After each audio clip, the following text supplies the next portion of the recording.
ताज़ा खबरों के लिए कोणार्क न्यूज़ को सब्सक्राइब करें और बेल आइकन ज़रूर दबाएं। कोणार्क, अपना शहर अपनी बातें। जिस प्रकार से लगातार शहर में जो मामले बढ़ते जा रहे हैं, इसमें कहीं ना कहीं यंत्रणा जो है प्रशासन की वो कमज़ोर नज़र आ रही है, तो क्या है कहना है इसमें आपका? देखिए, उल्लासनगर महानगर पालिका का शासन और प्रशासन कोरोना महामारी को रोकने में पूर्ण रूप से विफल हुआ है। हमने कई पत्र कमिश्नर को दिए, आयुक्त को दिए। जो लोग टेस्ट करा रहे हैं उनकी टेस्ट की रिपोर्ट देर से आ रही है, और यह जो पीरियड होता है 6-7 दिन का, उसके अंदर लोग बहुत बीमार हो रहे हैं, ऑक्सीजन की कमी महसूस हो रही है, सांस लेने में दिक्कत हो रही है। उन लोगों के लिए कोई भी व्यवस्था नहीं है। सस्पेक्टेड कोरोना पेशेंट के लिए 100 से ज़्यादा बेड की व्यवस्था के लिए हमने पत्र दिया था, लेकिन आज तक नहीं हुआ है। कोरोना के विषय में जो हॉस्पिटलें बनी हैं कोरोना पेशेंट रखने के लिए, उसमें भी अगर देखा जाए तो कोविड 4 नंबर की जो हॉस्पिटल है उसमें ऑक्सीजन, आईसीयू, वेंटिलेटर हैं। बाकी जो हमने बनाए हैं वो सिर्फ क्वारंटाइन सेंटर बन के रह गए हैं। चाहे वो आईटीआई का दवाखाना हो, चाहे वो ये जो अपनी कामगार हॉस्पिटल है, वहाँ पर जैसे क्वारंटाइन सेंटर बने हुए हैं, न वहाँ पर ऑक्सीजन की व्यवस्था है, न वहाँ पर दूसरी कोई व्यवस्था है। पेशेंट परेशान है, और डेली जो कोरोना पेशेंट आते हैं उनकी कोई रिपोर्ट नहीं है कि अगर एक दिन में 50 कोरोना पेशेंट आए तो वो किस किस दवाखाने में दाखिल हुए, प्राइवेट में कितने गए, महानगर पालिका में कितने गए। बहुत सारे कोरोना पेशेंट शहर में पॉजिटिव रिपोर्ट आने के बाद भी घूम रहे हैं। कल एक पेशेंट को महानगर पालिका ले गई और उसको जा करके अपने कामगार हॉस्पिटल में रखा। 2 घंटे के बाद बोला कि यहाँ ऑक्सीजन नहीं है, कि आप चले जाओ।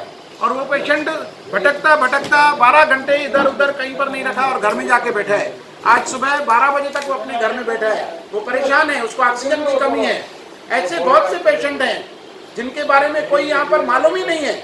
आज भी कोरोना पेशेंट की पॉजिटिव रिपोर्ट आने के बाद कोई रिपोर्ट नहीं है कितने लोग रास्ते में घूम रहे हैं, जगह पर घूम रहे हैं। और लॉकडाउन का जो है कि ये बंद करते हैं, जा करके बंद करके आते हैं। जिस एरिया में कोरोना पेशेंट है वहाँ पर जगह खुली रहती है, सब लोग घूमते फिरते हैं, और क्वारंटाइन सेंटर में भी कोई व्यवस्था नहीं है। हम जब आयुक्त को पत्र देते हैं, जब तक आयुक्त कोई निर्णय करता है, महाराष्ट्र शासन सिर्फ एक काम करती है, आयुक्त की बदली करके दूसरा आयुक्त भेज देती है। जब तक उस आयुक्त को कुछ समझ में आए, तीसरा आयुक्त आ जाता है। मुझे समझ में नहीं आ रहा है ये शासन कर क्या रहा है। आज शहर में बहुत बड़ी मात्रा में लोग परेशान और हैरान हैं, और उसका मुख्य कारण है सस्पेक्टेड हॉस्पिटल का न होना।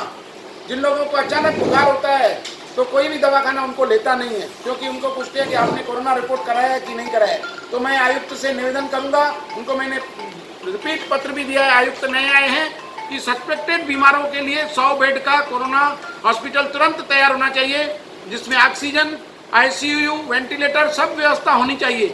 और जैसे ही उनका रिपोर्ट आता है उनको कोरोना हॉस्पिटल में शिफ्ट करना चाहिए, और कोरोना हॉस्पिटल जो बने हुए हैं उनमें भी जो कमियां हैं उनको दूर करना चाहिए। बहुत सारी कमियां हैं। व्यापार के विषय में भी शहर में अलग अलग चर्चाएं हैं। हम लोगों ने कई बार पत्र दिया था कि दुकान रात तक खुलनी चाहिए, 8 बजे तक। फिर कई संस्थाएं नए नए नियम होते हैं कि बंद करना है, बाजार बंद करना है।